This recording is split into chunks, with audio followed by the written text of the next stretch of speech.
Bonjour à tous. Est-ce que vous pouvez mettre le Anne-Sophie avec nous? Je suis ravie de vous accueillir sur cet atelier. Donc, on a 90 minutes. Je m'appelle Emmanuelle Jouette. Je dirige le laboratoire de recherche en santé mentale, sciences humaines et sociales au groupe hospitalier universitaire Paris Psychiatrie et Neurosciences. Et là, je fais... Donc, nous sommes parisiens et on est ravis d'être là et d'être en présence avec vous. Je vais intervenir avec Yanis McCuskey, qui se présentera tout à l'heure, et en distance avec Anne-Sophie Boussard. Anne-Sophie, tu nous entends? Tu dis bonjour, tu nous dis bonjour? Bonjour à vous, et oui, je vous entends très bien. Et donc, et tu peux, toi, ta fonction au sein du GHU? Oui, bien sûr. Je suis responsable des affaires générales au GHU Paris, à la direction générale. Et je suis avec vous aujourd'hui, déjà très contente d'être là, même si c'est à distance. Et je suis avec vous parce qu'avec Emmanuel Jouette, on copilote et on co-anime la démarche de partenariat en santé au GHU Paris. Donc, l'idée de cette présentation, c'était de voir avec vous et de discuter c'est quoi les défis qu'on a pu rencontrer sur le déploiement institutionnel, et puis les ressources qu'on a proposées depuis 3 ans. Avant de commencer, ce que je vous propose, c'est peut-être, comme on n'est pas nombreux, de vous dire vous êtes qui, vous venez d'où, juste pour qu'on sache un peu mieux. Peut-être, je ne sais pas si vous vous connaissez déjà, mais...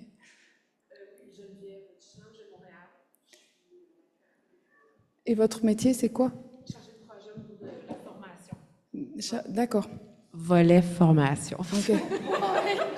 Oui, ça.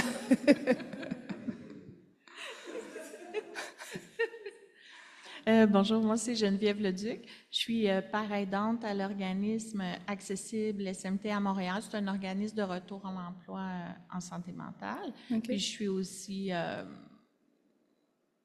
je travaille à la QRP aussi, comme je fais des petits contrats, donc 2 emplois. D'accord, merci. Geneviève Diane-Harvey, je suis directrice de la QRP. Merci, Diane. On est 3 Geneviève à la direction des services en santé mentale au ministère de la Santé et des Services sociaux. Merci. Éric Boilly, utilisateur de services pour représentation. On représente les utilisateurs de services sur les tables en santé mentale. Ok. Au ministère ou dans les établissements de communautaire? Ok, merci. Bonjour, venez. Il n'y a pas de souci. On se présente, comme on n'est pas nombreux. Venez. Bonjour, moi c'est Laurent Vachon. Je suis intervenant en santé psychologique au centre de santé du Bas-Saint-Laurent. Je travaille auprès des employés. D'accord. Alors bonjour, Nathalie Giguère, je suis directrice des services psychosociaux chez PECH, donc c'est un organisme communautaire en santé mentale. Ok. On travaille, je suis représentante aussi de regroupement de 9 organismes communautaires qui intègrent le logement des personnes en situation d'itinérance chronique épisodique avec l'approche logement d'abord. D'accord.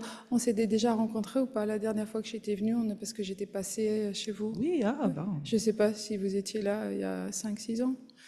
Peut-être, non. Je sais pas. Vous êtes le bienvenu pour venir. Moi, c'est Samuel Dufresne-Binton. Je suis père aidant au centre de rétablissement Le Renfort à Alma, en fait, au Lac-Saint-Jean. D'accord. Bien, merci bien. Et Yanis, tu... Bonjour, moi je suis Anne-Claire Museux, travailleuse sociale de formation, française aussi d'origine, depuis 13 ans au Québec. J'ai la chance de travailler à la QRP sur un projet de valorisation de la réadaptation psychosociale par le travail avec les organismes communautaires qui offrent des services dans ce domaine. Et moi, je suis intéressée par cet atelier. Ma directrice va l'apprendre, mais je réfléchis à un projet de doctorat dans les services hospitaliers dans les prochaines années. Fait que ça fait du sens. Faut faire un doctorat franco-québécois. Ben, j'y ai pensé, mais je trouve que la façon de penser en France est plus complexe. Non, nous, venez avec nous. Nous, on est très simple. Demandez à Diane.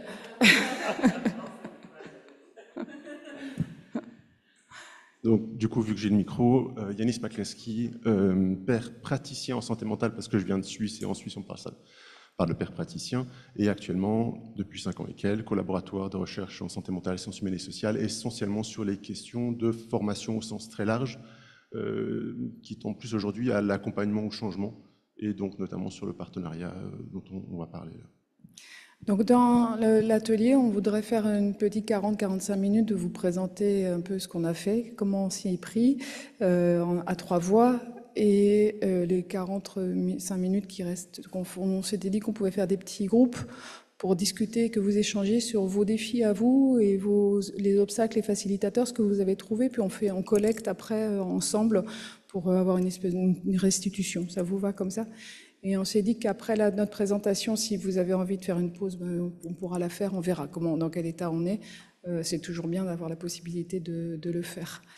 Je crois que j'ai tout dit, donc je vais commencer brièvement. C'est par là. Il faut que je pointe par où? Voilà. Non, je suis allée trop vite. Donc c'est juste vous parler d'où on parle en termes sur le laboratoire de recherche. C'est une équipe de recherche en sciences humaines, sciences sociales au sein d'un hôpital psychiatrique et en santé mentale. Le GHU, Anne-Sophie va vous présenter les différentes activités de soins, d'accompagnement qu'on peut avoir. Mais bon, la spécificité du laboratoire, c'est qu'il est pluridisciplinaire. On travaille beaucoup sur donc à la fois santé mentale, psychiatrie, neurologie. On est avec des approches qualitatives, hybrides, quantitatives. On est comme un lieu de recherche en sciences humaines, sciences sociales, mais aussi d'expérimentation, de participation et d'innovation. On est un appui au développement des nouvelles approches et effectivement du changement de ce qui se passe et des pratiques au niveau du GHU. On est à cœur depuis très longtemps donc d'intégrer les usagers, les familles, enfin toutes les personnes qui souhaitent venir participer et apporter leur savoir, construire des savoirs nouveaux ensemble. Et on a plutôt une démarche de compréhension, de description qu'une démarche hypothético-déductive, même si ça nous arrive de temps en temps de faire de la recherche clinique et d'aller avec dans des expérimentations cliniques. Je reviendrai sur ça pour vous dire ce sur quoi on est en ce moment. Donc voilà d'où je parle, c'est dans l'autre sens.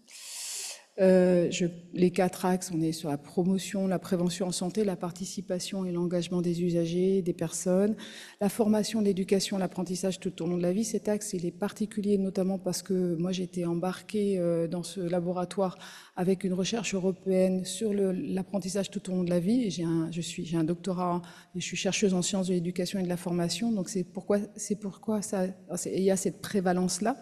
Et puis, donc, on parle aussi des conditions sociales et déterminants sociaux de la santé. L'équipe, aujourd'hui, c'est à la fois, donc, on a Yanis, on a un adjoint administratif, un anthropologue et directeur adjoint qui est Aurélien Troiseux, qui va faire le prochain atelier avec Yanis sur être chercheur en sciences humaines, sciences sociales. Aurélia Barberousse, qui nous a rejoint récemment en adjointe administrative. On a les chercheurs, qui a Alice Montois qui est doctorante en histoire, Ibtisen Bendibri sur anthropologue sur une recherche dont je vais vous parler après, Jean Bien-Aimé, sociologue et aussi doctorant, Delphine Lance, anthropologue doctorante, et Carole Gombeau qui est patiente partenaire, on reviendra là-dessus, et moi-même, donc Yanis et moi-même qui dirige cette équipe un peu bizarre. Ça, c'est ce que je vous ai dit qu'on allait faire. Et je vais passer tout de suite la parole à Anne-Sophie pour qu'elle puisse vous présenter à la fois ce qu'est cet écosystème du GHU. Je ne sais pas si certains d'entre vous, vous êtes allés à Paris. Vous connaissez un peu Paris. Donc, on est situé dans le sud, enfin, dans tout le Paris, mais là où se trouve Anne-Sophie particulièrement, la DG, là, c'est le sud de Paris. Mais elle va prendre la parole. Et après, elle parlera aussi du partenariat, une première partie du partenariat. Et on verra plus en pratique ce qu'on a fait face aux défis qui étaient les nôtres il y a 3 ans. Je te laisse la parole, Anne-Sophie. Oui, merci beaucoup Emmanuel. Donc un peu de présentation de notre établissement pour commencer. En fait, le GHU Paris, c'est un tout jeune établissement parce qu'il est le fruit au 1er janvier 2019. Il a été créé de la fusion de 3 hôpitaux historique et ancien, principalement spécialisé en psychiatrie. Donc, celui qui bénéficie de la plus grande notoriété sur le plan historique, c'est le centre hospitalier Sainte-Anne. Donc, il y a une activité de psychiatrie, mais également de neurosciences, et également donc les hôpitaux de Maison-Blanche et de Perret-Vaucluse. Alors, je ne vais pas m'étendre sur l'histoire de ces établissements, simplement dire en tout cas que les liens entre ces 3 établissements avant de fusionner au 1er janvier 2019, ils sont anciens.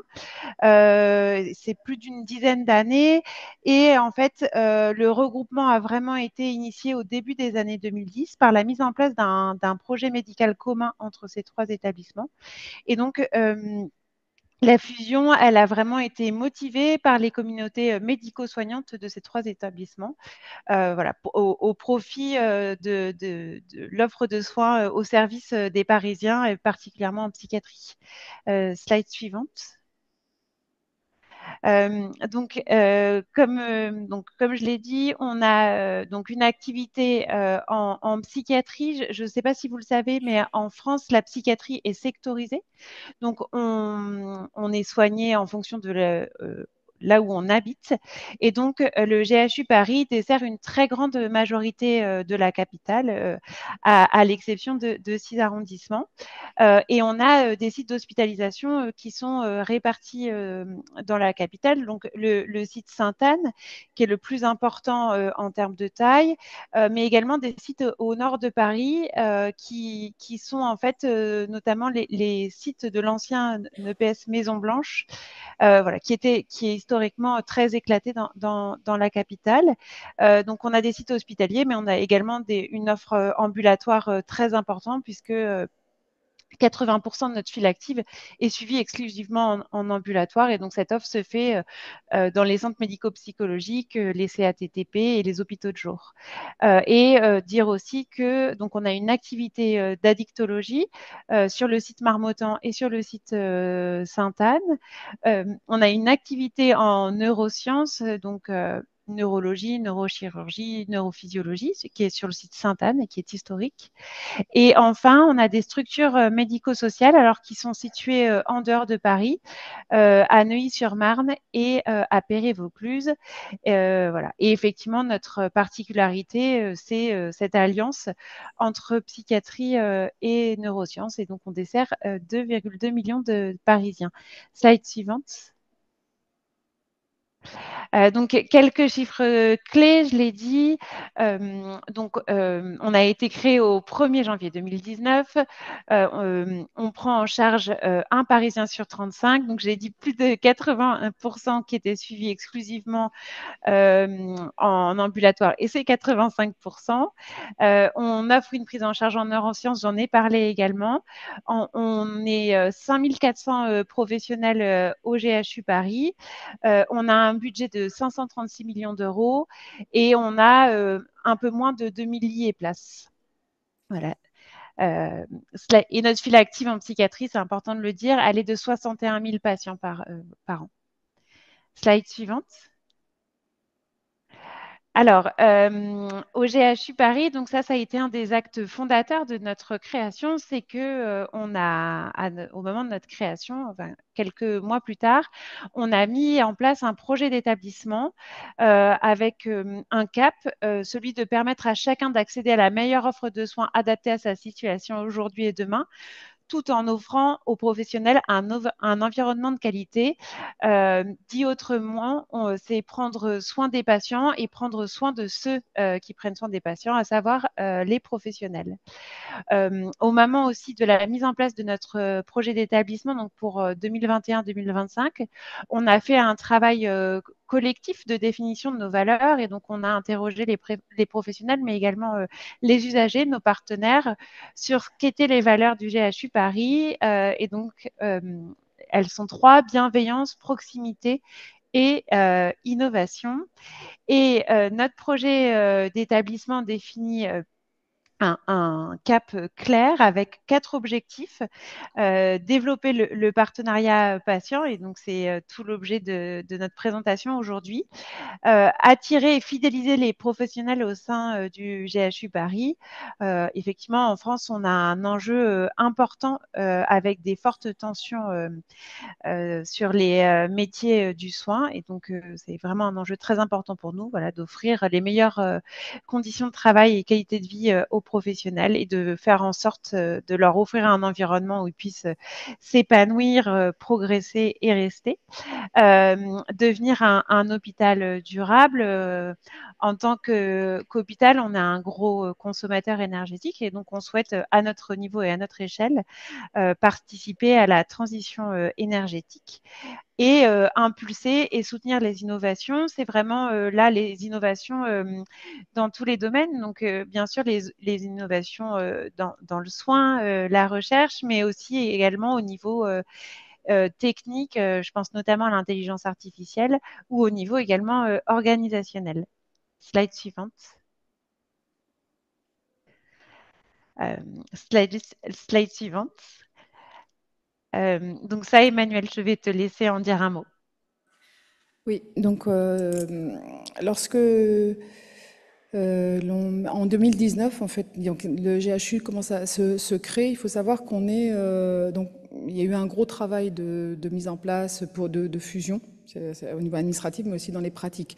Et qu'entre Maison Blanche, les hôpitaux qui existaient avant, Maison Blanche, Père-et-Vaucluse, Sainte-Anne, la culture de soins, les cultures de soins n'étaient pas forcément les mêmes, c'était assez hétérogène. Donc il y a un vrai défi déjà de constituer quelque chose de plus homogène en termes de pratique et de plus englobant et qui fasse sens pour tous.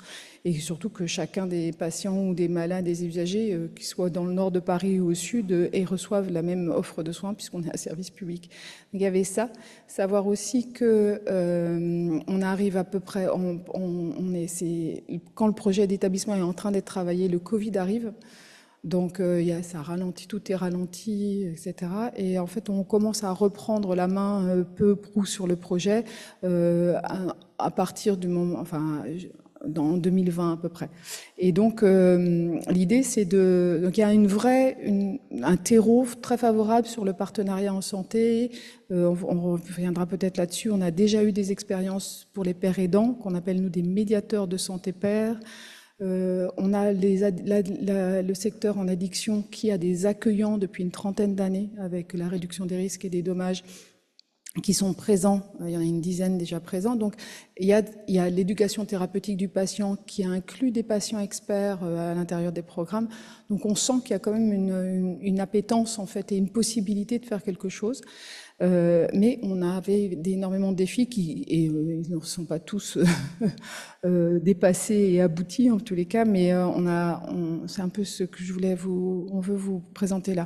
Donc, il y avait vraiment l'idée d'avoir une gouvernance adaptée à un écosystème pluriel. Donc ça, c'était un gros défi, convaincre les acteurs motivés répartis dans des pôles et des services aux activités pratiques diverses. Donc ça, c'est ce que je vous ai dit. C'est-à-dire qu'on avait des acteurs bien motivés, mais hétérogènes, qui parfois ne se connaissent pas, parfois ne se parlent pas, et parfois sont en opposition.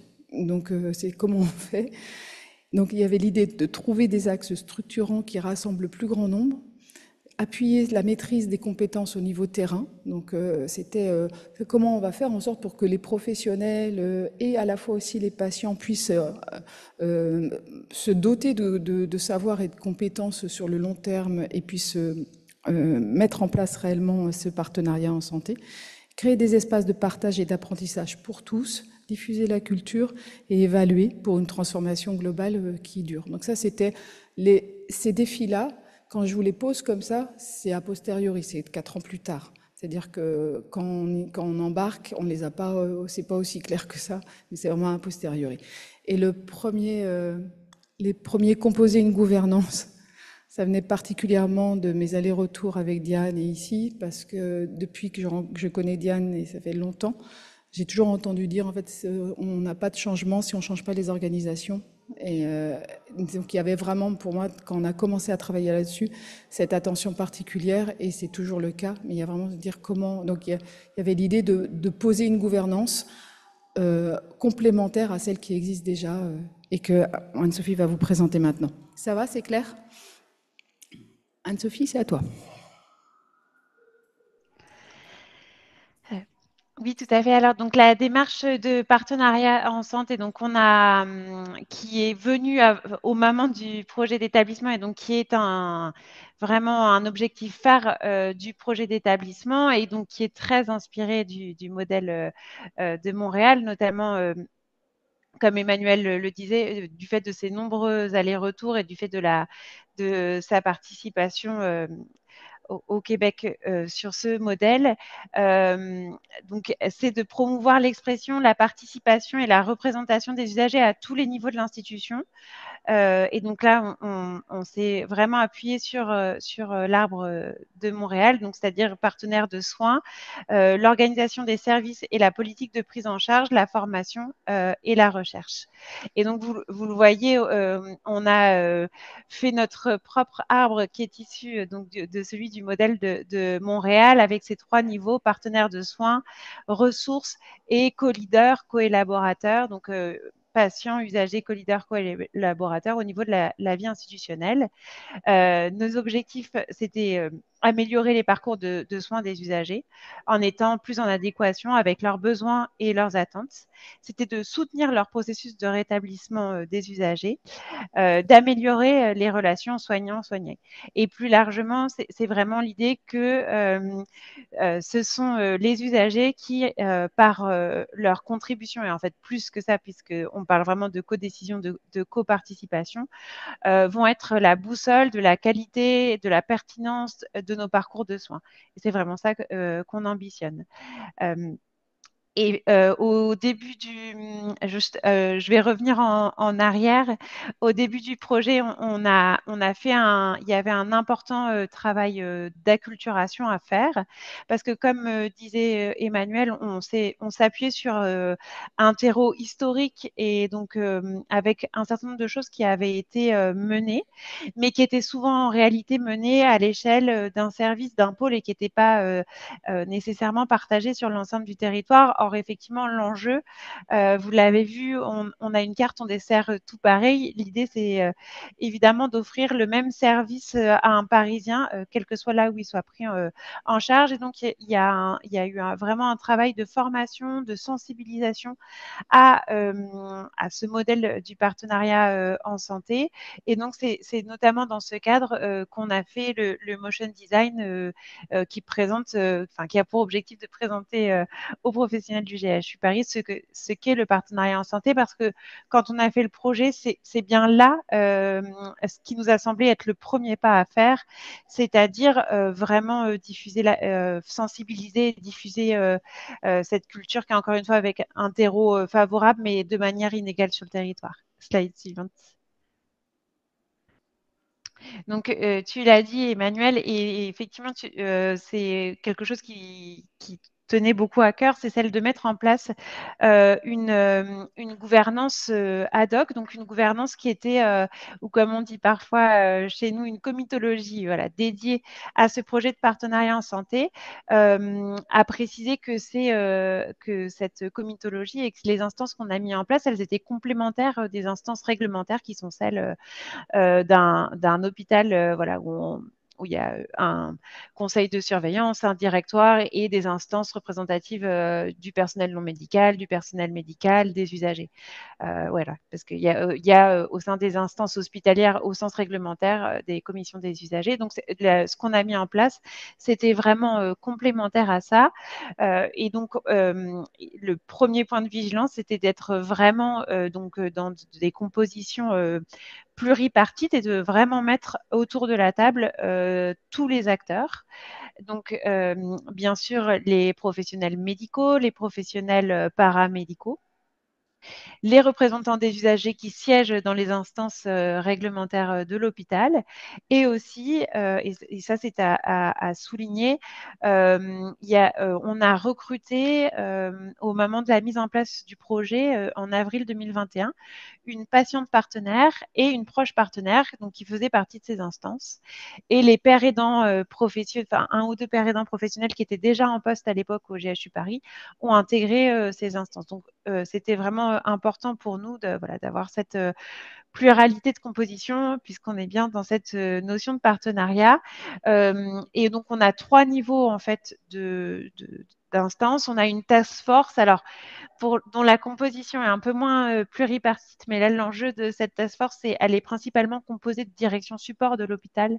Et en fait, c'est effectivement le partenariat en santé, il concerne et implique en premier lieu plusieurs directions. Et donc, l'idée, c'était d'assurer une parfaite coordination entre ces directions.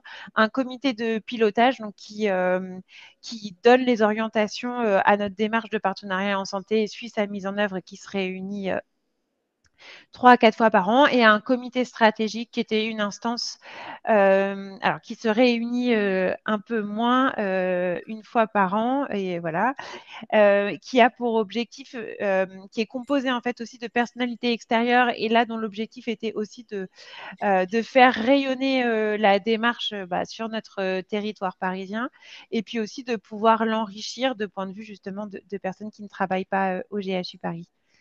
Slide suivante. Donc, comme je le disais effectivement au début de la mise en place, c'est ce travail voilà, d'acculturation, de sensibilisation, et ça passait aussi par la mise en place d'une charte du partenariat en santé au GHU Paris, qui soit partagée par tous les acteurs, et donc qui voilà, les professionnels comme les usagers. L'idée, c'était de partager la politique du partenariat en santé telle qu'on l'a pensée et située dans nos murs, et ses principes, et de partager tous ensemble un socle éthique commun. Donc, ça qui s'applique, comme j'ai dit, voilà, aux professionnels, aux patients et aux proches. Ces principes, donc, c'est le résultat d'un travail pluripartite réunissant toutes les parties prenantes, qui a été validé par notre comité de pilotage du partenariat en santé, validé par les instances de l'établissement en octobre 2022. C'est effectivement un peu après le projet d'établissement qu'il nous a semblé vraiment important de se doter d'un document comme ça, qui donne vraiment un cadre clair, et qui est donc disponible sur notre site internet à toutes les personnes qui consultent notre site internet. Slide suivante. Effectivement, donc sur la stratégie de déploiement du partenariat, on a eu un peu de temps parce que Emmanuel le disait, il y a effectivement des choses dont on se rend mieux compte après coup, et donc au bout de 4 ans. Notre premier temps, c'est le temps de l'élaboration du projet d'établissement, et c'est la mise en place d'un plan d'action qui comprenait un nombre très important d'actions avec des axes, voilà, qui était un document assez ambitieux et qui a été validé par toutes les instances de notre établissement. Il faut bien reconnaître qu'au fur et à mesure du temps, ce document, on s'en est un peu éloigné, mais c'est la pratique qui nous a fait ça. Ça reste toujours un guide avec les actions qui sont intégrées dedans, mais on a tiré de ce plan quelques actions phares qu'on voulait absolument développer, et c'est sur ces actions-là qu'aujourd'hui on développe notre énergie. Donc il y a la pérédance bénévole et usagère. Yannis, je pense que tu vas en parler. Le plan de prévention partagé, donc je ne sais pas si vous êtes familier avec ce terme, en tout cas en France, ça fait partie de ce qu'on appelle les mesures d'anticipation, et donc plus exactement les mesures d'anticipation en psychiatrie, ça permet aux usagers de définir ce qu'ils souhaitent en cas de crise, et on travaille également à une politique pour accueillir et accompagner les proches et les aidants. Slide suivante.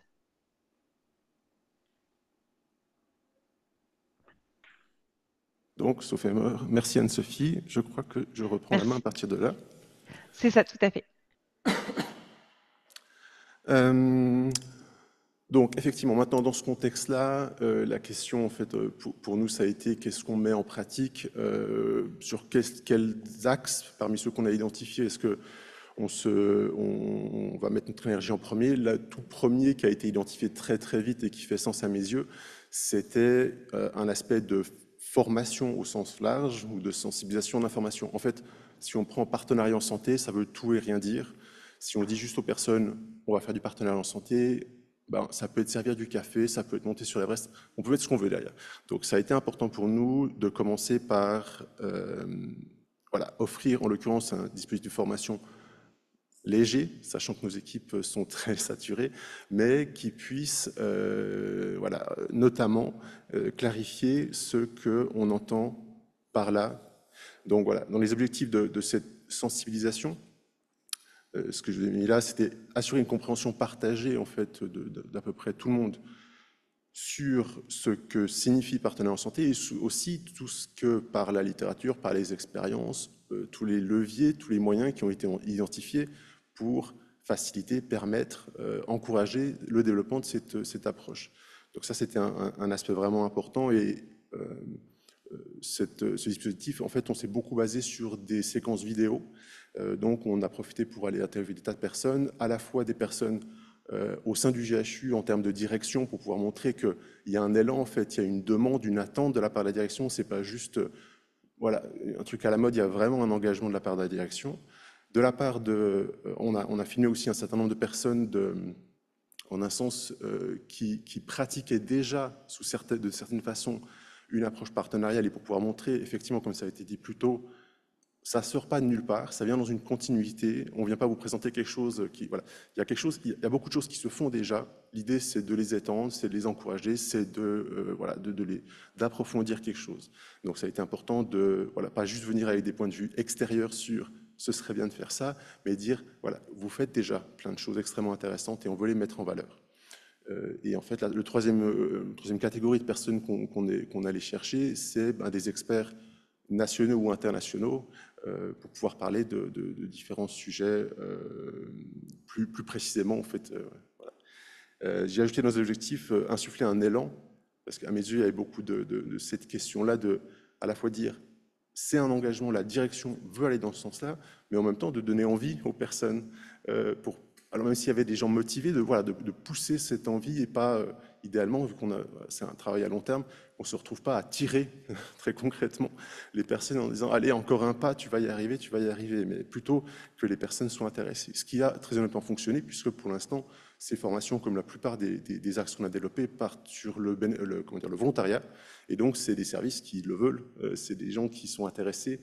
On n'est pas encore au stade des derniers 10% qu'on va devoir, je ne sais pas, contraindre d'une façon ou l'autre à s'y mettre aussi. Pour l'instant, il y a vraiment un intérêt de la part des équipes.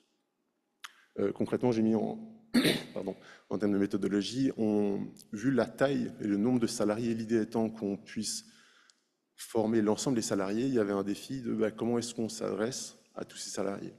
La réponse qu'on a adoptée jusqu'à présent, ça a été deux formats, comme je l'ai mis, donc une plus classique, présentielle, synchrone, on se retrouve autour de la table et on a des temps de formation, mais qui en l'occurrence réservés ou du moins plus spécifiquement destinés à l'encadrement, au cadre supérieur, avec pour l'idée qu'eux sont moteurs de cette démarche et ensuite une version beaucoup plus légère en ligne constituée essentiellement de ces vidéos pour le reste des équipes. À la fois, on est un peu contraint d'un format comme ça à cause de la masse, et en même temps, il n'est pas satisfaisant, donc on essaie de voir comment faire pour accompagner mieux les équipes, parce que très concrètement, les cadres de santé, les cadres supérieurs qui suivent ce dispositif, et qui en plus est volontaire, se retrouvent après à dire « mais je suis convaincu », mais en fait, moi, je n'ai pas les compétences, je ne me sens pas du tout expert pour pouvoir former en fait mon équipe sur le terrain. J'ai encore besoin de votre aide pour accompagner ça. Donc, il faut qu'on voit comment est-ce qu'on peut accompagner après cette sensibilisation les équipes qui le souhaitent. Ça a été quelque chose qu'on a fait très très vite et qui faisait sens pour la plupart du GHU. Mais le GHU, donc c'est GHU Paris Psychiatrie et Neurosciences. Et il y a un peu moins d'un an, on a le pôle Neurosynthane de neurosciences qui nous a contactés, qui était moteur et vraiment partie prenante dès le début, et qui, à chaque comité de pilotage, disait « c'est super ça, mais comment on fait en neuro où on n'a pas ça, on n'a pas des hospitalisations qui durent 2 mois ». Voilà. Donc, il y a toujours eu cette question, comment est-ce qu'on peut adapter, comment est-ce qu'on peut faire sens de ce qui est proposé pour la neuro. Jusqu'il y a peu, en tout cas pour moi, c'est toujours resté comme quelque chose d'intéressant et d'intriguant. Là, ils sont venus vers nous et nous dire « bon, on veut le faire là, vous avez ce dispositif de formation, est-ce que vous pouvez l'adapter pour nos équipes?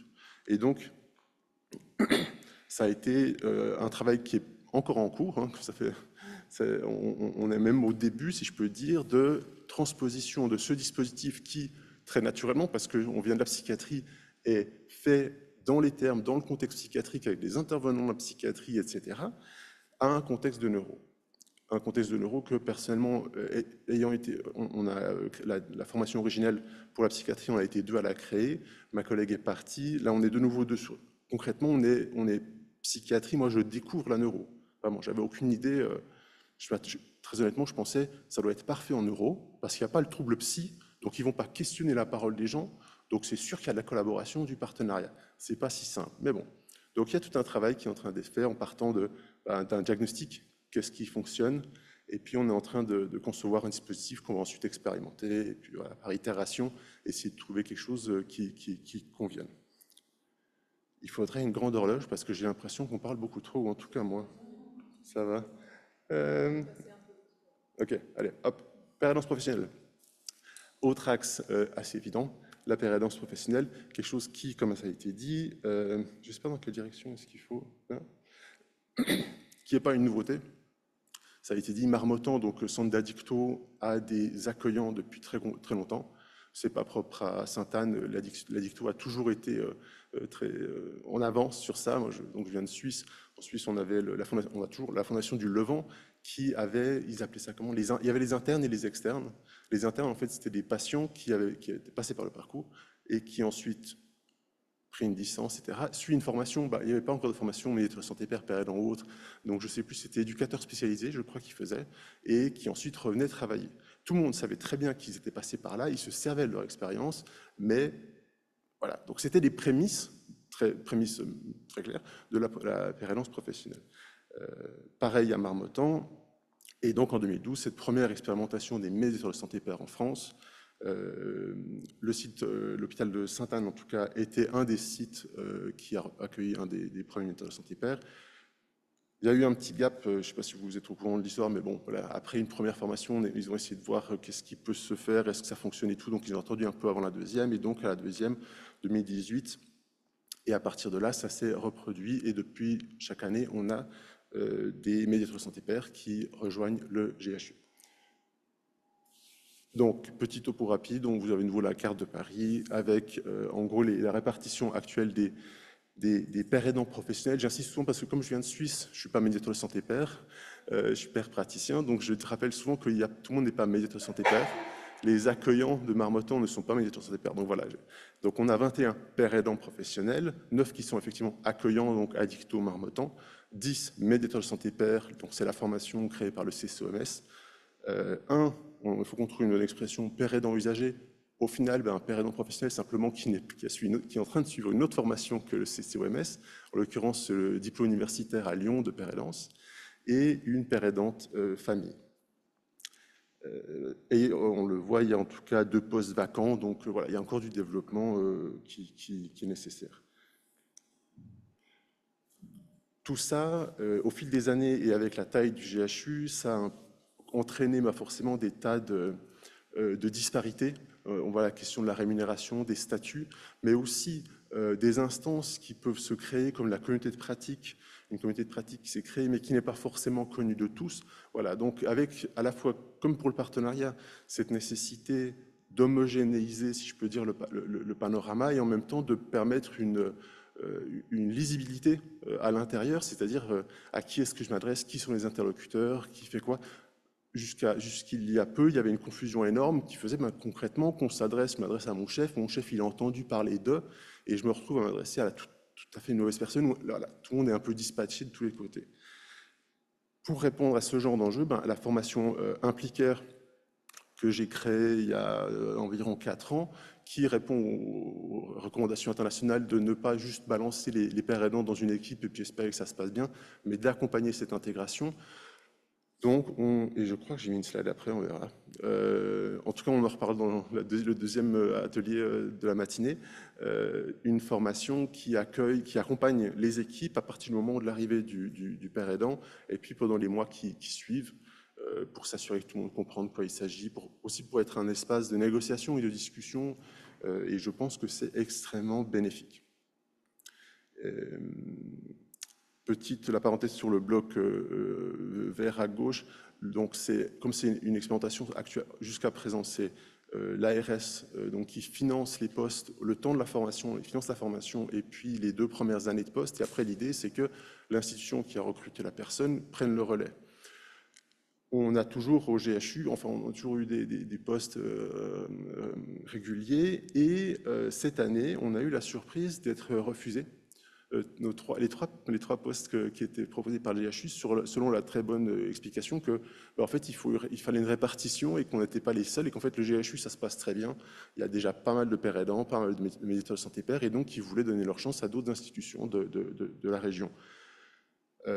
Par chance, la direction était sincèrement motivée, ce qui fait que c'est le GHU qui a pris en charge ce financement pour que, donc on a quand même eu les trois recrutements, mais en l'occurrence non plus pour une fois avec le financement de l'ARS, mais un financement propre. J'ai raté.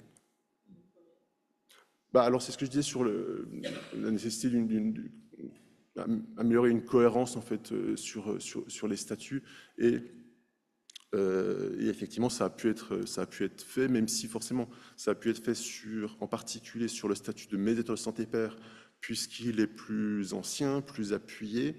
Il y a, par exemple, j'ai dit plutôt une personne qui est en train de suivre un diplôme universitaire et non pas une licence professionnelle, mais un diplôme universitaire et non pas du CCOMS, mais de Lyon. La question de où est-ce qu'on va le situer l'un par rapport à l'autre, donc il y a encore des questions, mais en tout cas il y a une harmonisation. Enfin voilà, sur les questions, si vous connaissez un petit peu la pérédance, qui sont les grands classiques, accès aux dossiers informatisés, etc. Toutes les grandes craintes liées à tout ça.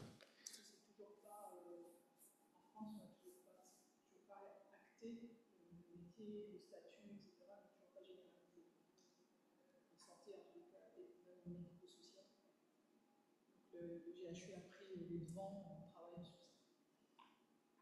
Ce qui est très aidant en termes d'équité. Qu'est-ce que je vous ai mis là? Oui, donc, dans tout ce travail-là, et avec un peu de recul, à force de voir le temps, il se trouve qu'il y avait un nouveau directeur des soins qui est arrivé il y a 1 an, et on s'est rencontrés il y a à peu près 1 an, un peu après son arrivée, et on s'est rendu compte qu'on partageait des constats sur à la fois ce qui fonctionne, mais aussi tout le travail qu'il y a encore à faire, si je peux dire, d'accompagnement. Moi, j'avais créé un Plicaire qui était assez précisément, en fait, du moment de l'arrivée au mois suivant, l'arrivée du père aidant dans l'équipe, et spécifique pour l'équipe. Concrètement, comment ça se passe et comment l'ensemble se passe dépend de choses bien plus larges. Et donc, on s'est dit, il faut qu'on fasse un travail plus large, partant en fait du moment où un chef de pôle, quelque part, se dit, c'est pas mal ce truc de père aidant, jusqu'à que le père aidant parte à la retraite ou démissionne, en fait. Qu'on puisse vraiment accompagner sur le long cours, en particulier ces premiers temps, en fait, avant l'arrivée, comment est-ce que on a des problèmes tout à fait classiques où on a une équipe qui nous appelle en urgence en nous disant, on vient de nous dire que lundi matin, on a un père aidant qui arrive, on n'était pas au courant, on n'est pas contre, mais c'est quoi? Alors qu'en fait, concrètement, vu qu'il y a eu un appel à projet, un recrutement, etc., le projet existe depuis 6 mois, 9 mois. Donc, voilà, c'était un des focus de pouvoir améliorer ça. Et donc, on s'est mis les deux, ce directeur des soins, Étienne Le Sec et moi-même, et on est en train de mener un travail partant déjà d'observer comment est-ce que ça fonctionne, qu'est-ce qui fonctionne pas, commencer à essayer de mettre en place un accompagnement un peu différent. Là, on a les premières, on est en train d'accompagner les personnes qui veulent répondre à l'appel à projet, qui sont en train de répondre à l'appel à projet. Et on a même une équipe super intéressante, mais qui n'est pas prête, donc qu'on va accompagner sans doute pour 1 an et demi avant même qu'ils répondent à l'appel à projet. Et donc, c'est vraiment intéressant. Et tout ça, du coup, élargi, impliqué, ce dispositif d'accompagnement ne devient plus qu'une petite brique d'un accompagnement beaucoup plus large. Je ne suis pas sûr que je vais pouvoir rentrer dans tous les détails. On pourra en reparler. Oui, comme pour impliquer, l'idée c'est observer, expérimenter, et puis l'année suivante, on va voir, ok, ça a fonctionné, ça va fonctionner. Quelque chose qu'on devrait déjà devoir ajuster. Là, on a commencé à l'automne, et on a rencontré les équipes qui avaient le temps, et puis au moment du recrutement, enfin après que les pôles sachent est-ce qu'ils allaient ou pas à accueillir un père aidant. Moi, je suis allé très naïvement en disant, on peut vous aider, est-ce qu'on peut vous accompagner, quoi que ce soit. Et tout le monde nous a dit, non, c'est bon, c'est très clair maintenant. Et en fait, non, c'était pas du tout clair. Et voilà, maintenant, en rencontrant après les équipes dans le cadre d'Impliquer, les équipes qui disent, mais en fait, on n'a pas de programme, on n'était pas préparé. Une des choses qu'on se rend compte qu'il faut ajuster, c'est à ce moment-là d'un peu pousser l'épaule à dire, c'est peut-être clair pour vous, et ça vous va si on accompagne quand même les équipes. Donc effectivement, il va y avoir un truc d'itération, au fil des années, se rendre compte comment faire au mieux. Et je te passe la main avec une dizaine de minutes de retard, j'imagine. Désolé. Et donc de l'autre côté, on a la pérédance qu'on appelle bénévole, et là on l'a mis plutôt en développement, même si on a vraiment pareil historiquement une longue tradition d'accueil des usagers, puisqu'on a créé Sainte-Anne est l'endroit où la première maison des usagers a été créée en 2002, au moment en fait de notre loi sur la démocratie sanitaire. Donc cette maison des usagers, elle existe, mais elle a été il y a eu un premier engouement au départ, et puis après, elle a connu des hauts et des bas. Et lorsque l'on reprend, lorsque le partenariat en santé se remet en place en termes de politique institutionnelle générale, c'est vrai que cette maison des usagers, le nouveau animateur vient d'être recruté. Donc tout était en train de se refaire, même si l'ensemble des associations que vous voyez là était déjà là, mais il y avait vraiment une politique d'animation à mettre en place qui est en train de se faire peu ou prou. Donc là, on a 11 associations partenaires donc, qui proposent des permanences, des groupes de travail, des paroles d'activité. Donc, et on a un laboratoire de design social au sein du GHU. On a retravaillé, par exemple, c'est une des premières choses qu'on a fait lorsque la main a été reprise sur cette maison des usagers, de travailler sur l'offre et puis avec une consultation des associations. Il y a eu des journées qui ont été faites et puis de travailler sur simplement l'accueil et les lieux qui étaient effectivement pas très accueillants. Et là, ça vient d'être fait. Le lieu n'est pas très très grand, mais c'est vrai que c'est quand même important d'avoir des endroits où les gens se sentent bien. Et ça fonctionne bien. On sent que les usagers, chaque fois qu'on passe, les usagers sont là, les associations viennent, ils sont contents. Donc pour l'instant, on en est là, mais c'est vrai que ça demande...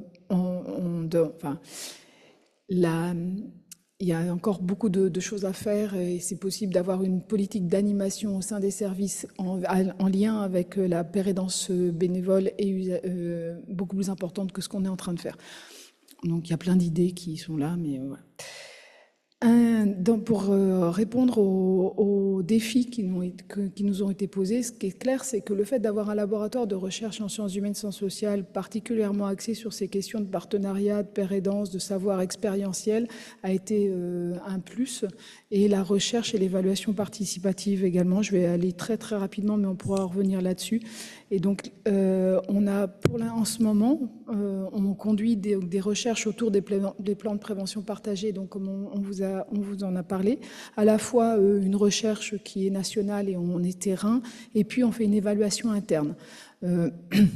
On pourra revenir éventuellement sur ces questions-là, mais c'est vrai qu'on rencontre tous les obstacles qui sont nommés dans la littérature sur les plans de crise conjoints. Pascal Ferrari de Suisse publie régulièrement, et Audrey Linder publie régulièrement des articles là-dessus particulièrement, et c'est clair qu'on a vraiment ces obstacles-là. Donc on est vraiment en train d'essayer de trouver comment on va faire pour que les plans de prévention puissent vraiment se mettre en place avec les objectifs et les atteintes que nous on souhaite, enfin que le GHU souhaite. Et puis on a une deuxième recherche en ce moment qu'on appelle Comparse, qui est comprendre les pratiques professionnelles participatives dans les services. Là, c'est notre anthropologue Aurélien Troiseux qui fait des entretiens au niveau des cadres de pôle pour voir c'est quoi les pratiques et les usages participatifs dans les services, sans parler de partenariat, mais juste en ayant qu'est-ce que vous faites. On vous a parlé, là vous avez entendu parler de la relation soignant-soigné. Ça, ce sont des réunions et des pratiques, des usages qui viennent de ce qu'on a appelé la psychothérapie institutionnelle en France et qui restent encore là très très ancrés. En gros, les soignants et les soignés se retrouvent souvent en hospitalisation pour parler d'un thème et souvent les personnes qui sont accompagnées, les patientes, peuvent animer cette réunion avec des sujets qui leur tiennent à cœur. On est sur ces pratiques-là, c'est des pratiques très liées, comme je vous dis, aux pratiques de psychothérapie institutionnelle, mais ça fait partie des choses qui sont existantes et sur lesquelles on peut s'appuyer dans les services, parce que les professionnels les connaissent bien et ils savent en faire des choses.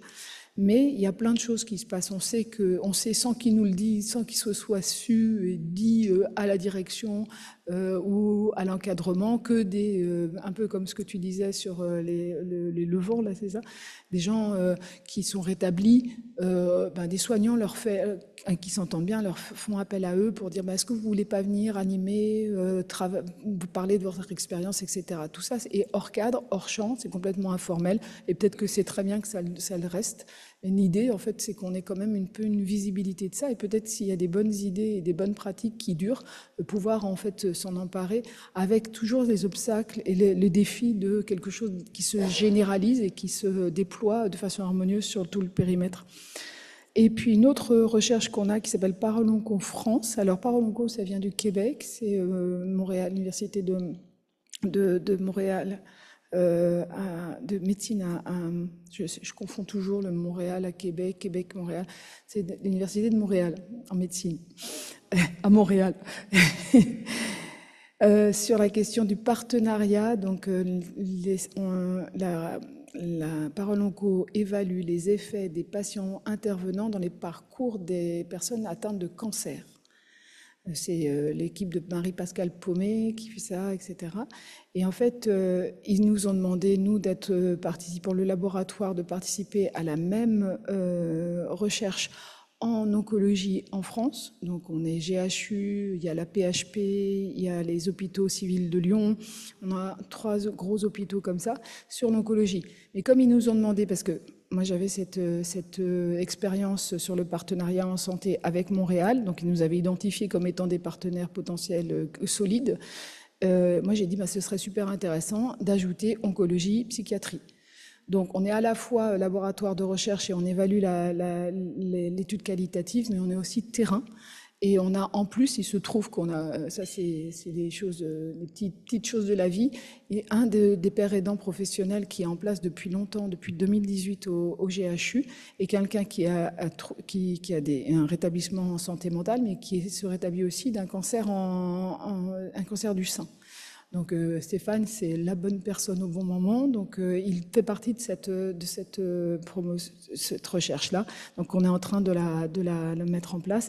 Et je souhaiterais qu'on puisse, et la direction est d'accord, avec le même design de recherche, on puisse évaluer les effets des médiateurs de santé père et des pères aidants professionnels, les 21 qui sont là, parce que pour l'instant, ils ont l'air tout à fait contents.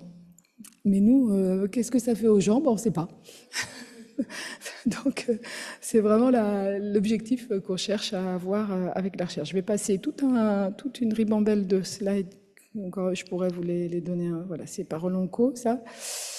Et pour finir sur les défis. Donc ça, vous voyez, la façon dont on a pu répondre au premier défi dont on vous a parlé il y a 4 ans, c'était un peu les ressources qu'on a mis. Mais aujourd'hui, on arrive à la fin du projet d'établissement qui était 2021-2024. On a eu une vraie volonté politique, institutionnelle, avec un nouveau directeur qui est arrivé et qui a vraiment pris à bout de bras cette question-là. Et ça a vraiment été intéressant. Il y a une articulation sur le terrain à avoir qui est encore pas complètement équilibrée et qui demande à être travaillée. Notamment, on a des indices que l'on peut voir. On a une modeste participation de la communauté médicale au comité, etc. C'est vrai que ça, on a du mal à motiver réellement les médecins à venir régulièrement, à s'emparer des choses. C'est beaucoup les soignants, les paramédicaux, les travailleurs sociaux, les éducateurs qui sont là et qui sont très présents. On ne dit pas qu'il n'y a pas de médecins, mais c'est vrai qu'on n'a pas de leadership, en fait. Et ça manque. c'est pas Diane. Le leadership, c'est très important. Et puis, donc ça, c'est vraiment important. La consolidation de l'identité professionnelle des pères aidants professionnels est encore en train de se faire et est encore nécessaire. Alors c'est vrai qu'on a cette particularité en France avec ce financement des agences régionales de santé qui permettent la diplomation en licence avec les médiateurs santé-père, mais on a aussi vraiment beaucoup d'autres maintenant filières de diplômes qui se mettent en place, et on a aussi des validations des acquis de l'expérience en addicto et aussi en santé mentale. Donc des gens, en fait, on valide leur parcours et on leur permet, on les certifie. Donc ça, c'est en train d'être stabilisé, même si l'organisme qui s'appelle France Compétences, qui reconnaît cette certification, aujourd'hui émet un peu des doutes, toujours, et on n'a pas, la validation n'est pas encore arrivée à son terme. Je rappelle que cet organisme valide des formations pour être manicure, mais ils reprochent en fait aux organismes de certification des pères aidants de ne pas montrer suffisamment l'utilité sociale des pères aidants. Donc ça, c'était l'année dernière. Donc on retravaille la copie et par exemple cet organisme-là, c'est beaucoup en addiction. On est rendu en chiffres, c'est 150 pères aidants certifiés déjà. Et c'est pas suffisant en fait. Il faut montrer en fait, faut vraiment montrer ça sert à quoi. Donc d'où les histoires de recherche et d'avoir ça fait quoi aux gens en fait et au système. Donc ça c'est le deuxième défi. Une articulation à renforcer entre les représentants des usagers et les personnes concernées en poste au GHU. Ça vous connaissez par cœur. Les RU parfois se fritent avec les pères aidants, mais peuvent aussi bien s'entendre. Mais au départ, il y a quand même une culture qui est la culture de la représentation, dans la démocratie, et une culture qui est la culture de la pratique et de l'intervention. Et ce ne sont pas les deux mêmes cultures. Et donc, il y a vraiment un discours qui peut arriver au départ en mode de la part des représentants des usagers. Mais vous êtes qui? Vous représentez qui? Et les médiateurs qui disent je me représente moi, je suis un professionnel. Donc, je me représente, je suis en train de. Et j'ai des diplômes pour avancer là-dessus. Donc, il y a vraiment cette articulation à travailler. Et c'est vrai qu'on a au départ été. On a plongé les mains dans le cambouis et on a vu des choses surgir d'opposition ou d'un peu de tension auxquelles on ne s'attendait pas comme ça. Donc, ça n'a pas été évident. Et puis, un autre défi, c'est identifier et favoriser l'ensemble des formes de participation des usagers et des familles dans les services et les projets. Donc là, sur la père aidance plutôt familiale, qu'elle soit professionnelle ou bénévole, il y a un gros travail et une grosse demande. Et je crois que c'est une des thématiques, Anne-Sophie, que tu saches. Je vais revenir avec plein d'informations sur la père aidance famille. Vous avez l'air d'être beaucoup plus avancé que nous, en fait. Aujourd'hui, en France, il n'y a pas grand-chose. C'est un très bon sujet de recherche. Transformer la place et les missions des partenaires institutionnels. Là, ça parle des gens, ce qu'on a appelé le patient partenaire, proche partenaire, les gens qui vont intervenir au niveau institutionnel et donc porter la voix des patients, des usagers, des familles, dans les groupes, au sein des services, au sein des projets et au sein de la politique. Donc d'avoir cette dimension-là. Et c'est vrai qu'aujourd'hui, en termes de recrutement, on a besoin de pouvoir avoir des gens qui amènent du projet, qui partent des développeurs de projets et qui ces missions-là. Il faut qu'on retravaille la mission et les fiches de poste, etc. Donc c'est une des choses qui sont en cours. Et puis, faire la promotion du modèle GHU. On s'est rencontrés, donc on organise un colloque sur la père aidance le 9 octobre 2024, vous êtes les bienvenus.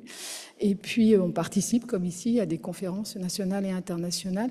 On voit aujourd'hui en psychiatrie, en tous les cas, au niveau français, on commence, quand je dis modèle, c'est en tous les cas, on a des choses à dire sur ce développement qui intéresse d'autres institutions médicales et hospitalières et médico-sociales. On fait des échanges avec Nancy, avec Lyon, avec des gens qui sont sur cette question de partenariat plutôt du côté somatique, ce qu'on appelle MCO. Et en psychiatrie, c'est vrai qu'on a ce moment-là qui est on a des choses à présenter et des retours d'expérience. Donc c'est aussi avec cette position-là qu'on arrive. Voilà un peu ce sur quoi on va se se focaliser dans les années à venir. Si vous voulez, on fait une petite pause et 5 minutes, et puis on se retrouve pour échanger ensemble sur obstacles facilitateurs de votre côté et voir ce que vous avez pensé de ce qu'on vous a dit là. On vous attend. Merci Anne-Sophie. Merci beaucoup à tous. Bonne continuation dans vos échanges. Merci beaucoup. Merci à toi. Au revoir. Au revoir.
Non, mais là, il y a des bases de données en face.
formation.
On va reprendre.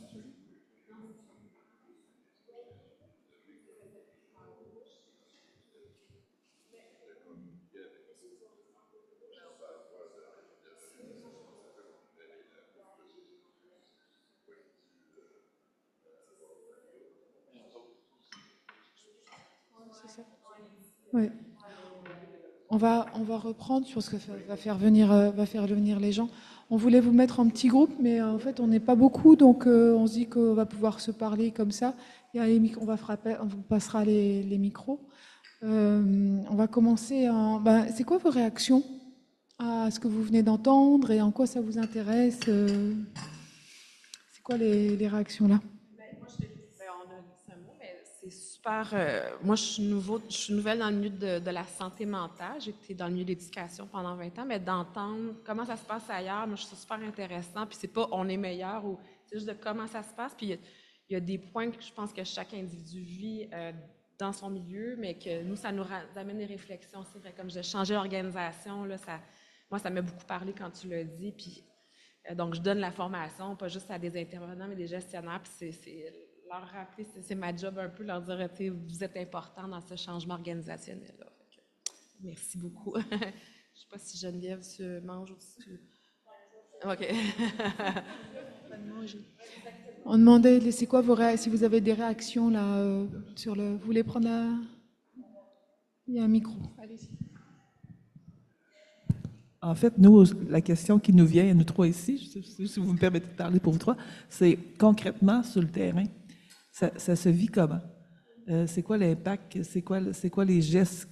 Tu sais, je comprends ce que tu viens de dire, là, la formation, puis il faut que tout le monde le possède, le comprenne. On s'en va tous dans la même direction, mais après tout ce que vous avez fait, maintenant, comment ça s'applique sur le terrain? Puis c'est quoi les activités qui sont présentes? Alors, celui qui va le plus sur le terrain, c'est monsieur, donc je vais le laisser parler. Mon titre? Alors, ça dépend des... J'ai été formé en tant que père praticien en santé mentale. Parce que c'est la Suisse. Les Français, c'est médiateurs de santé père, chacun a inventé son expression. Pas pour dire que les Québécois ont inventé la leur, mais voilà, pour différentes raisons. Mais de fait, je ne suis pas vraiment reconnu comme père aidant parce que je ne travaille pas auprès des patients. Voilà. Il peut y avoir une discussion là-dessus sur quel est l'emploi. Après, pour la question, donc c'est sur quel angle? À quoi ça ressemble ou ressemblerait concrètement des pratiques partenariales? Ce serait ça? Pardon?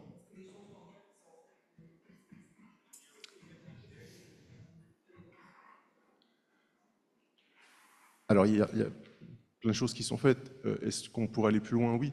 Mais alors, si on pense simplement l'intégration de père aidant, et généralement, le simple fait de mettre un père aidant dans une équipe a un impact au-delà de sa seule intervention, en fait, sur toute l'équipe, sur voilà, le fait d'accepter qu'une personne identifiée comme ayant les troubles psy soit mon collègue.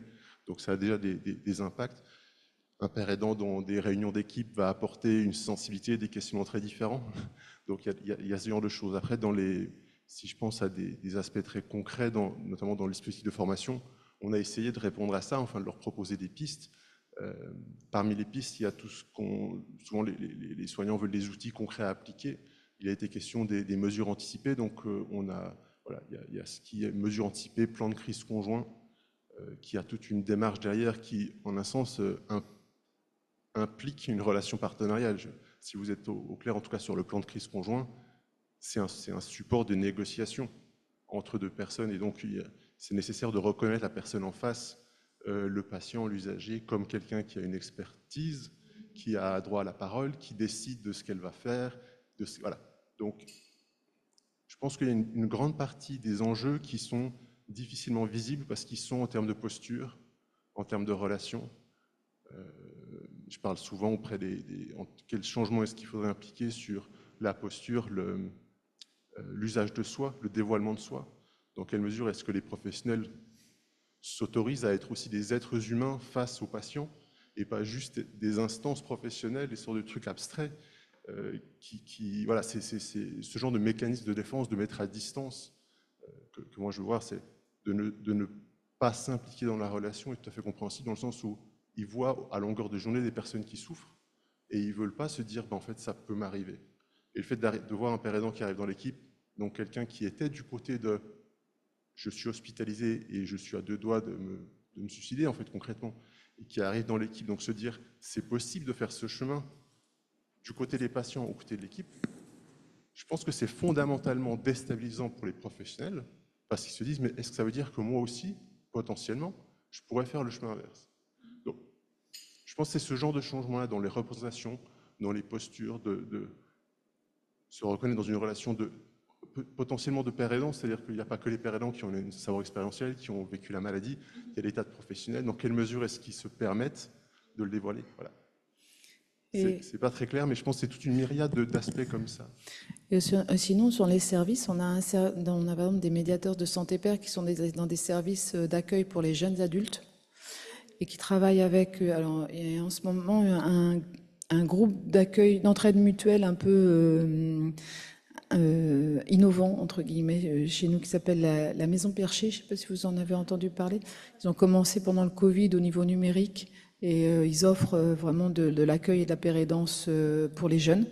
Et plus de 35 n'ont pas leur place. Mais bon, ils acceptent quand même les familles. Donc bon. Et en fait, il y a la présidente de la Maison Perchée est une père aidante dans un service Pépite, qui est le service de jeunes. Donc, les activités de Lucille sont à la fois sur les entretiens, mais aussi travailler sur des outils de communication. Ils ont fait plein de petits livrets sur c'est quoi être jeune et avoir des troubles psy en accord avec la Maison Perchée. Donc il y a vraiment de l'articulation avec des partenaires extérieurs. On a aussi des médiateurs de santé père qui sont au niveau d'un accueil dans les troubles compulsifs alimentaires. Donc là, il va y avoir des entretiens, de la participation à des groupes d'éducation thérapeutique, des choses comme ça. Les accueillants à Marmottan vont pas trop dans les entretiens. Ils sont en première ligne d'accueil, vraiment. C'est pour ça qu'ils s'appellent toujours les accueillants. Ils sont, sauf, je crois, une des pères aidantes qui a un diplôme de médiatrice de santé. Alors là, pas père, mais de santé, qui doit pouvoir faire davantage d'informations. Et elle fait des informations en tant qu'accueillante sur l'après-cure. Marmottan, c'est les 8 jours de cure. Donc, elle va accompagner les personnes sur est-ce que vous voulez, c'est quoi les post-cure, qu'est-ce qu'il y a comme offre tout autour de Paris et en dehors de Paris, et comment vous pouvez vous rallier à de l'associatif, du communautaire, pour pouvoir passer le cap de conseils difficiles de la juste après-cure et par la suite. Je ne sais pas qu'est-ce qu'il y a comme d'autres, c'est quoi les services où ils sont. On a Stéphane Cognon qui est dans un pôle universitaire. Alors lui, par exemple, c'est vraiment pour vous donner des exemples concrets. Hein. Il travaille beaucoup avec. Il a monté des programmes d'éducation thérapeutique avec un infirmier sur les questions je pense que c'est schizophrénie, un des programmes comme ça. Mais il a fait aussi un programme d'éducation thérapeutique sur les questions du droit et la lutte contre la stigmatisation. Donc, et ça, c'est quelque chose qui porte vraiment beaucoup et qui permet de développer. Je suis en train de réfléchir. Après, il y a la plateforme de réhabilitation, peut-être, il y a des choses... Plateforme, je ne sais pas, mais une des plus récentes qui est arrivée cette année, faire tout un travail, en train de commencer tout un travail, en fait, pour créer du lien avec le quartier, avec les associations de quartier, alors d'autant plus que le service... le pôle est en train en partie déménager, donc ne serait-ce que les professionnels se retrouvent à un endroit où ils ne connaissent pas les repères et tout, et elle est en train de mettre en place un travail pour concrètement ouvrir, si je peux dire, le service sur ce qu'il y a autour, et que les usagers, les patients puissent être renvoyés vers une association de quartier, pas juste que tout se fasse dans le service. Donc il y a aussi ce genre d'actions qui sont mis en place. Après, là on parle de père aidance. J'ose espérer, il y a aussi tout un pan d'action qui va au-delà de la père aidance, en fait, qui implique déjà, ne serait pas que le père aidant, mais aussi les équipes, même si forcément il y a du travail, mais on parlait des réunions soignants-soignés, comment est-ce que ça peut aller, voilà, que des instances, à défaut d'être encore de décision, en tout cas de consultation, de discussion, comment est-ce que les professionnels peuvent arrêter de parler des personnes en leur absence, arrêter de parler à la place des personnes. Donc, et ça, sur des aspects, en un sens, c'est un concept, mais qui s'applique très concrètement. Si on a dans le process d'arriver, classiquement, un entretien d'1 heure, la première demi-heure étant en l'absence du patient qui attend derrière la porte, et la deuxième demi-heure où en fait on a pris les décisions et on fait entrer le patient pour lui dire ce qu'on a pris comme décision, c'est de remettre en cause ce genre de fonctionnement et de voir comment faire autrement, à la fois pour que ça aillent dans un sens de partenariat et en même temps que les professionnels pour autant ne soient pas parce que c'est pas facile pour eux de changer ce genre de choses. Comment est-ce que je peux parler face aux patients, de quoi est-ce que je parle? C'est tellement habituel de dire de dire il va mal et pas de lui demander en fait s'il va mal, de juste dire non mais je sais qu'il va mal, ça se voit. Et tu lui as demandé, non, pas besoin. Donc c'est des changements notamment organisationnels de ce type-là et aussi de décision en fait qui décide, vous créez un groupe de parole sur tel sujet. En fait, est-ce que c'est parce que une des infirmières est passionnée ou est-ce que c'est parce que ça fait sens aux usagers? Et voilà. Et il y a d'autres choses sur les histoires institutionnelles. On a travaillé sur l'accueil, vraiment c'est quoi une politique d'accueil dans un établissement médico-social et de santé. Et là, il y a eu des usagers qui sont venus et des proches qui ont participé au groupe de travail. Et étape après étape, sur vraiment parler de comment ils se sont sentis accueillis et qu'est-ce que ça voudrait dire pour eux d'être accueillis. Il y a une charte de l'accueil qui a été écrite avec ce groupe de travail. Il y a également, nous, on a une politique nationale de création d'espaces d'apaisement. Je ne sais pas si vous avez des choses comme ça. Et donc ça a été une politique forte là sur le GHU de créer des espaces où les personnes peuvent venir à n'importe quel moment se reposer dans les services. Alors ça a été donc on a ce laboratoire de design à l'intérieur du GHU qui a travaillé avec les professionnels et des groupes de travail où il y avait des usagers sur qu'est-ce que ça vous dirait quoi d'avoir, quelle couleur vous souhaiteriez avoir, c'est quoi les outils que vous aimeriez avoir, est-ce qu'il y a des jeux, des images, des matières particulières sur les fauteuils, etc. Donc c'est quoi l'endroit où vous vous sentirez bien, qui n'est pas la chambre dans le service et qui est un endroit que vous pouvez utiliser, etc. Et il y a eu aussi des soirs sur le son. Parce que en psychiatrie, si on veut écouter ça et qu'on est dans un service fermé, si on veut écouter sa bande son qui nous calme, on peut pas parce qu'on n'a pas son téléphone ou on n'a pas la liaison internet. Donc on est obligé d'avoir une proposition. Mais là, l'idée c'est de dire, on fait une proposition où les patients pourront donner leur avis, etc. Donc c'est en train d'être travaillé ça, par exemple. Le Neurosyntane, le bâtiment vient d'ouvrir, il est tout récent. Il y a eu une consultation d'une patiente pour travailler sur le bâtiment aussi avec les architectes et un peu en amont. Alors c'est pas révolutionnaire, hein, mais il y a quand même un avis qui est donné, etc. Et puis là, on a gagné un appel d'un tiers-lieu numérique dans lequel en fait on va travailler c'est un peu un lieu qui va permettre à des startups de répondre à des besoins des patients et des usagers. C'est la e-santé mentale à l'intérieur du GHU. Et il y a l'idée d'avoir un lieu où les professionnels et les usagers pourront venir travailler sur leurs projets. Et par exemple, Yanis, tu as travaillé, toi, avec l'équipe sur comment ça pourrait marcher, déjà l'accueil de ce lieu-là, etc. Donc c'est juste pour vous dire, sur les projets, voilà concrètement des choses sur lesquelles on travaille.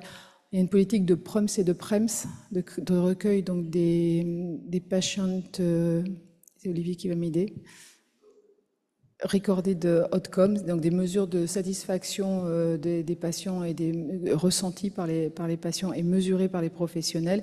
Et là, il y a la patiente partenaire qui est au niveau institutionnel participe à la construction des recueils de ces données depuis le début. Ce genre de choses, voilà.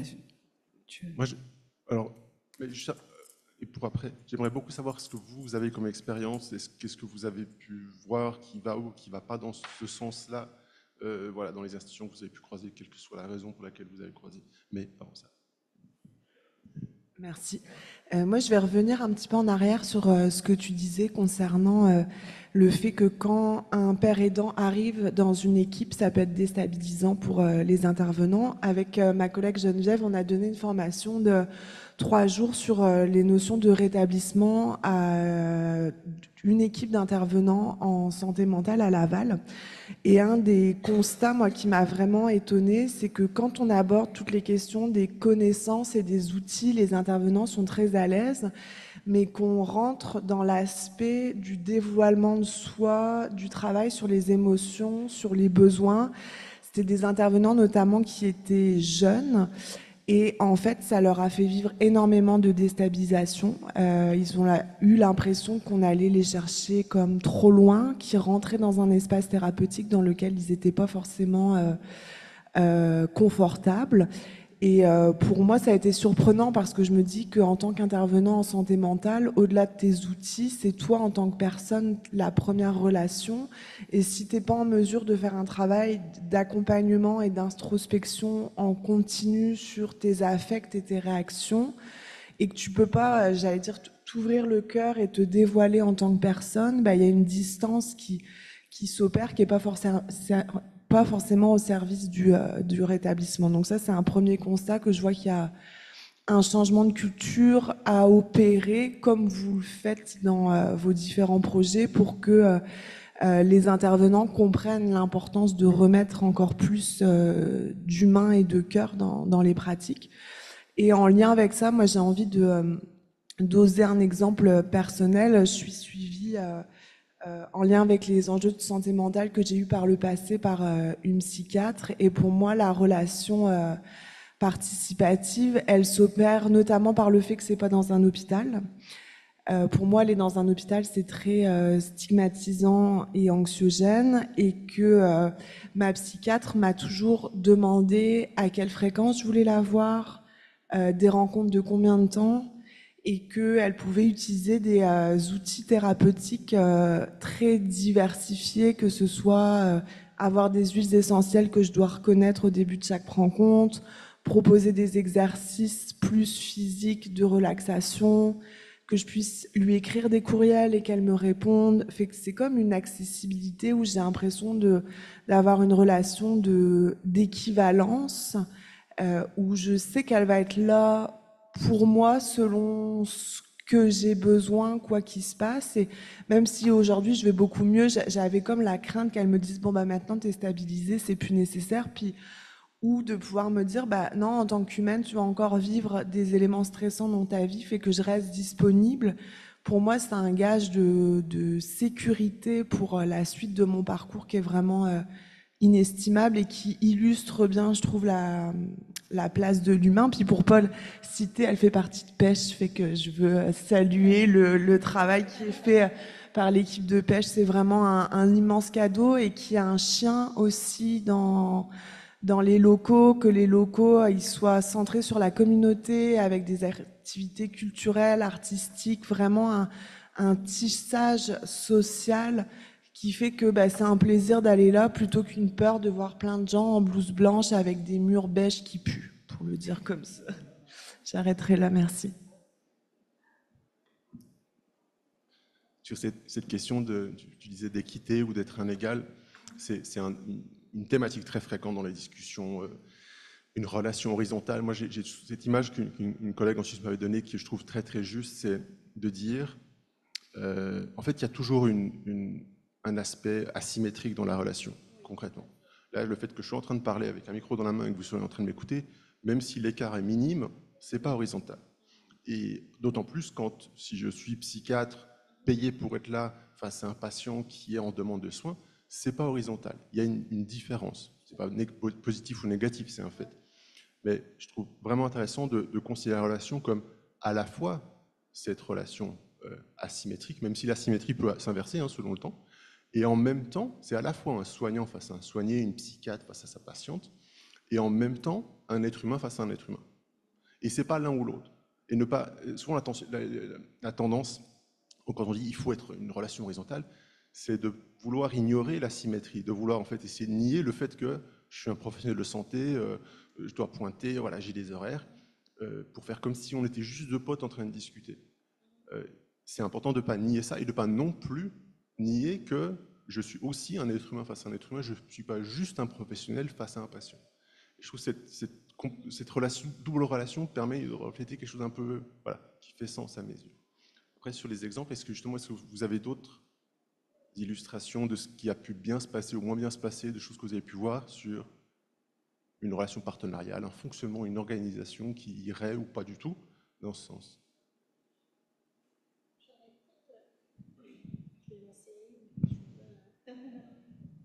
Bien, par rapport à ce que tu parlais, en fait, rappelle-moi ton nom. Anne-Claire. Bien, en fait, moi, comme parrain dans mon organisme, on est beaucoup de l'approche rétablissement, mais pour ce qui est du dévoilement des intervenants, j'ai remarqué que ça vient aussi beaucoup de la formation qu'on a reçue. Quand j'ai fait mon bac en travail social, le dévoilement ne fait pas partie d'un outil, là, vraiment pas. Donc, on est plutôt habitué à ne pas dévoiler, à ne pas montrer, puis à rester neutre. Donc, j'ai des collègues pour lesquels le fait que moi je dévoile puis qu'on en parle, il y a des collègues qui étaient à l'aise avec ça, pouvaient dévoiler une partie de leur vie personnelle, leurs émotions. Il y a d'autres collègues qui étaient vraiment pas à l'aise, qui eux disaient jamais je vais le faire, puis ça va rester comme ça.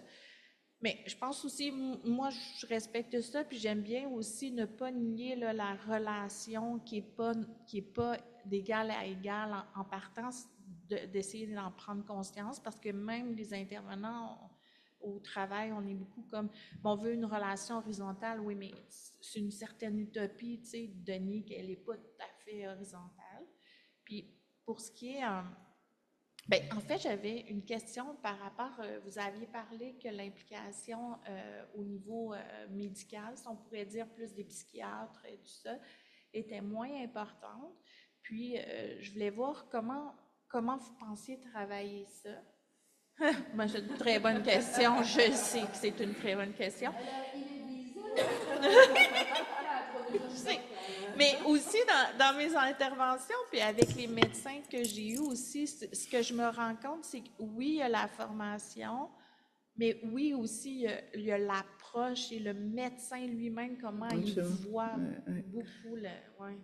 Moi, je crois vraiment beaucoup à l'osmose, à l'effet, en fait, quand la conviction va l'emporter quand, justement, le petit groupe de gens convaincus qui fait, là, en ce moment, quand il va y avoir un nombre suffisant, en fait, de patients qui va dire mais c'est un père aidant, c'est génial, ça m'apporte ça, etc., et ça va diffuser comme ça, je pense que ça peut vraiment permettre de convaincre les autres, leurs pairs, intervenir dans des lieux entre médecins, donc justement faire en sorte que les médecins entre pairs se parlent.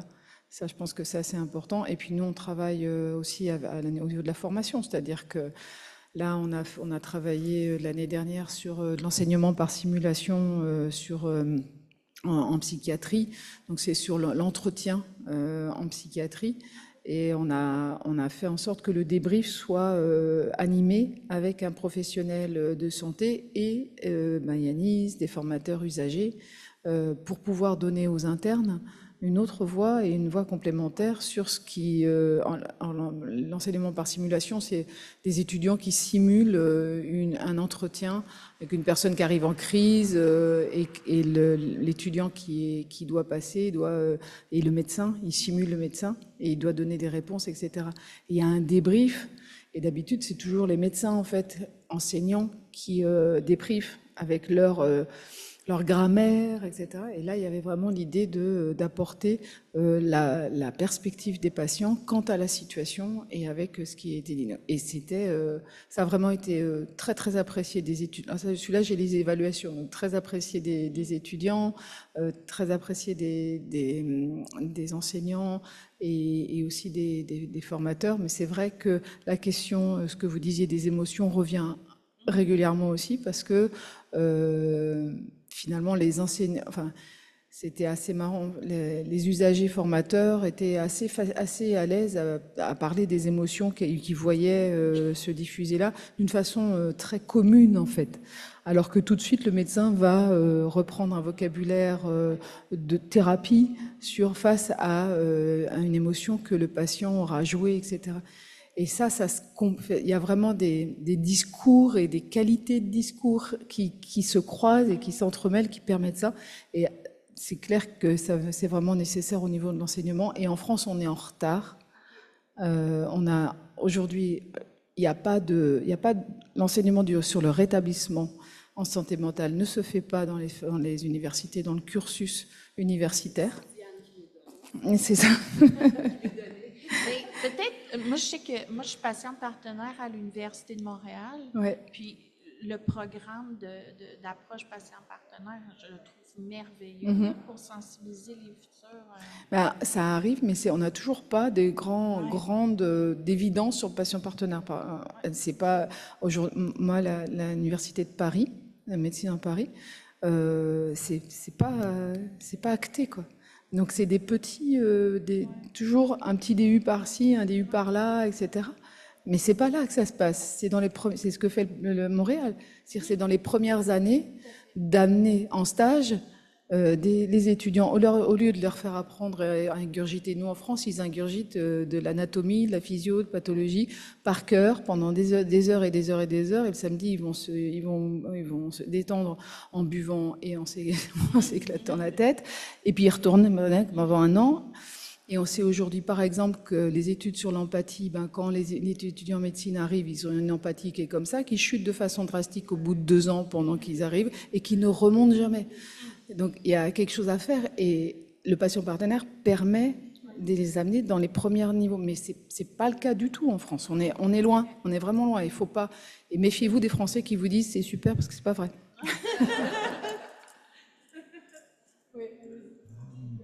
Est-ce qu'on m'entend? Oui, OK.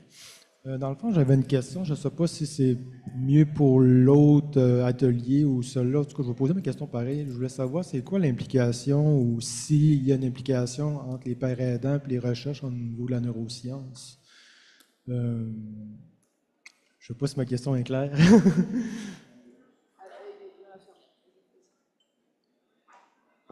Dans les neurosciences? Oui. Sinon, je peux donner un exemple de mon vécu pour peut-être expliquer quelque chose. Est-ce que ça aurait pu intéresser, mettons, la neuroscience?